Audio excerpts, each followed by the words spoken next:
Olá, meus queridos, estamos de volta.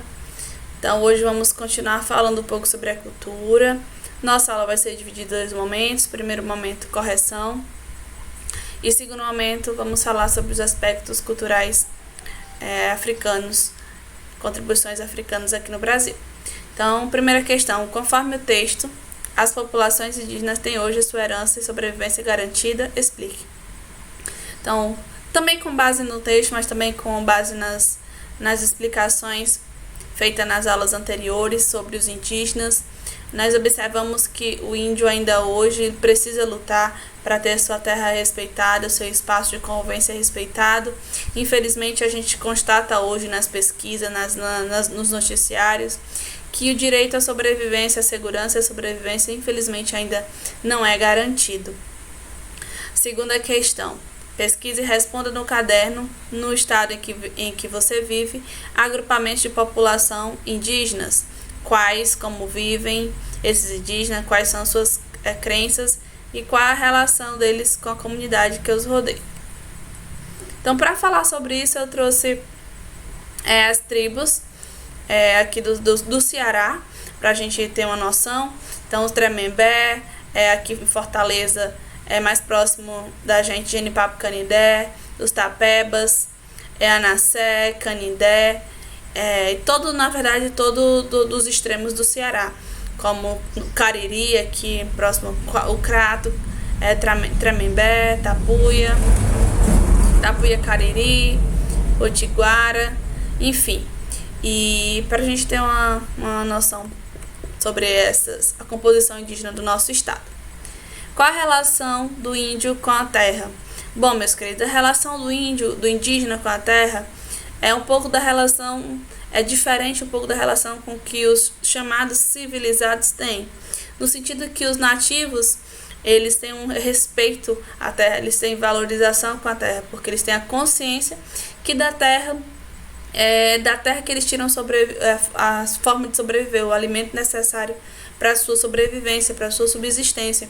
Então, diferente da nossa civilização, que acredita que pode extrair sem ter uma preocupação com o processo de degradação que o meio ambiente se encontra. Então, quanto mais vai se desenvolvendo as indústrias nesse processo histórico de desenvolvimento econômico, mais a natureza está sendo devastada e a preocupação cada vez mais está ligada com o enriquecimento das grandes potências das nações e a natureza tem dado sinais para a gente cada dia mais que está sofrendo com esses interesses econômicos de exploração. O indígena explora somente o que é necessário para a sua subsistência, tem respeito, tem cuidado com o território que eles ocupam, diferente, dos demais.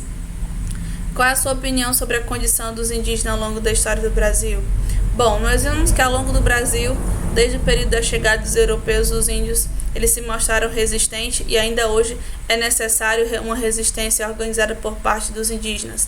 Então, a gente vê isso no texto, na leitura do texto, a gente observa isso nos noticiários dos jornais, a frequência com que líderes indígenas são assassinados.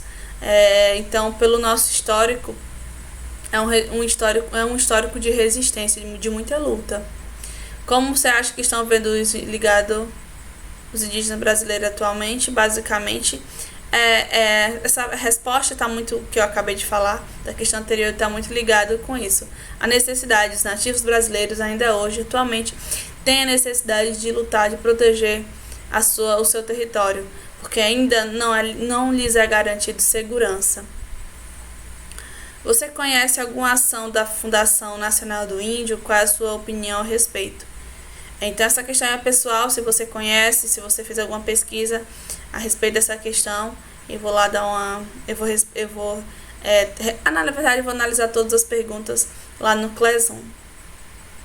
Como é possível valorizar a tradição e a cultura indígena brasileira?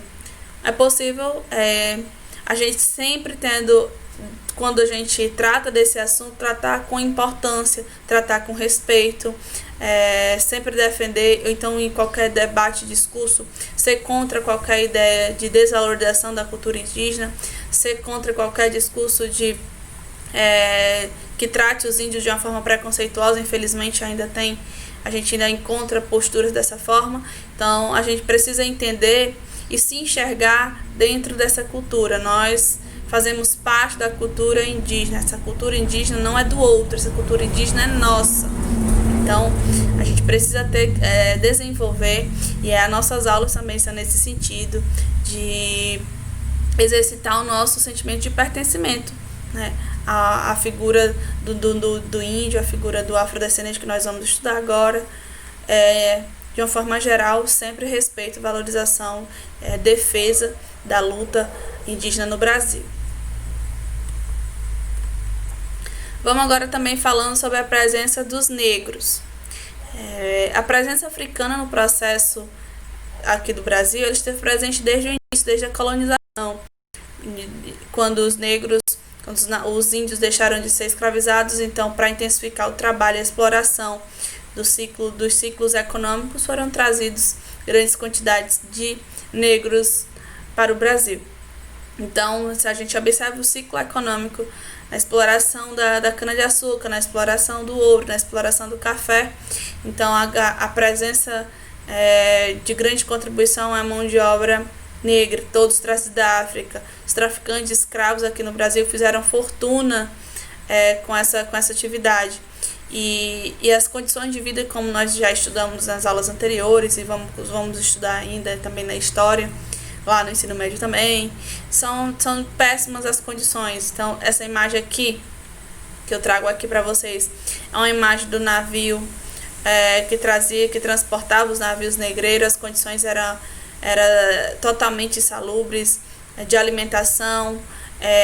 Então, eles eram colocados todos amontoados, porque na verdade era uma visão que se tinha sobre esses negros, que eles eram apenas mãos de obras.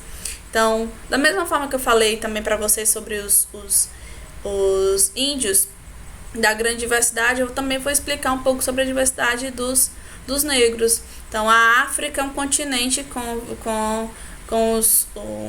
que nem todo mundo não se falava igual, né? Então, tinha as línguas diferentes, tinha os dialetos. Então, muitas vezes eles não sabiam o que outro, eles não entendiam o que o outro falava.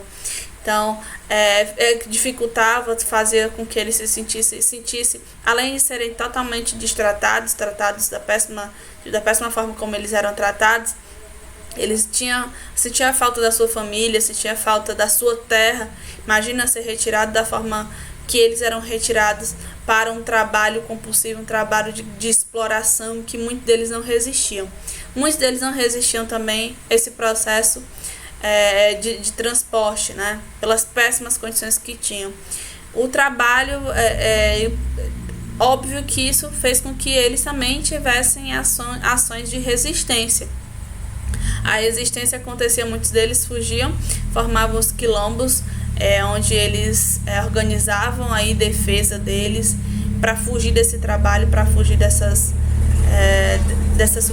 submissão que eles acabavam sendo submetidos. O processo de abolição. Quando a gente fala de abolição, a gente vai lembrar, a professora aconteceu em um ano em cada data, em 1888. O processo de abolição no Brasil, ele acontece aos poucos, ele é lento. De 1850, com a Lei Eusébio de Queiroz, a Lei Sexagenária, a Lei do Ventre Livre, e Princesa Isabel assina a Lei Áurea, é levada e pressionada pelas circunstâncias e acaba abolindo a escravidão. Só que é bem interessante a gente destacar que esses mais de 300 anos de escravização aqui no Brasil, os negros, eles não tiveram um projeto de inserção eles na sociedade. Então eles ficaram à margem da sociedade. Então eles não tiveram lugar para morar, não tiveram trabalho, não foi dada a mínima condição de cidadania e dignidade para esses negros. Então nosso país tem uma dívida histórica com os negros. Então, quando a gente fala de resistência, eu coloquei a palavra resistência por último, mas ela esteve desde o processo inicial. A resistência dos negros a todo momento da história deles aqui no Brasil foi perceptível e foi feito de uma forma muito forte e de muito valor. E aí a gente tem que tratar sempre com essa valorização dessa luta das pessoas que lutaram pela sua liberdade, pela liberdade dos seus irmãos. Então essa resistência ela persiste até hoje. Infelizmente a gente observa muitos relatos de racismo, a desigualdade no Brasil muito grande na condição de miséria a população negra, elas são os mais prejudicados. Então a resistência ela continua no combate ao racismo que nós temos, que nós adotamos a postura todos os dias. Infelizmente existem ainda muitas atitudes racistas e recentemente teve manifestos contra o racismo, e o exercício da gente compreender, assim também como compreendemos os indígenas, que a gente precisa se entender como parte dessa sociedade, que é parte da minha cultura, os indígenas, assim também os negros. Então, eu preciso compreender que eu faço parte dessa sociedade, que os negros contribuíram para a história do nosso país e que o nosso discurso, de toda forma, tem que ser um discurso antirracista, de combate a esses relatos racistas, essas ofensas, e salientando e valorizando essa cultura que foi tão desvalorizada, as pessoas deixaram de poder praticar a sua religião, poder praticar as suas crenças, poder praticar os seus costumes. E a gente precisa reconhecer, precisa entender que esse processo aconteceu e a gente tem que respeitar, valorizar e termos uma postura de combate a atitudes racistas hoje e sempre. Então, meus queridos, a nossa aula, na verdade, eu volto novamente a dizer, a nossa aula não se encerra aqui. Os debates sobre a presença dos negros, sobre a contribuição dos negros no Brasil, sobre a luta e a resistência do negro no Brasil, ela continua, e eu espero que esse ponto aqui seja um ponto inicial para a pesquisa, um ponto inicial para a postura de se responsabilizar da parte de vocês também, enfim.